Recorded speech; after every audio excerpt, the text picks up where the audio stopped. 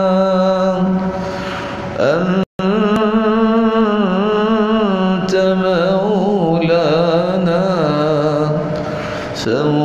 فانصرنا على القوم الكافرين.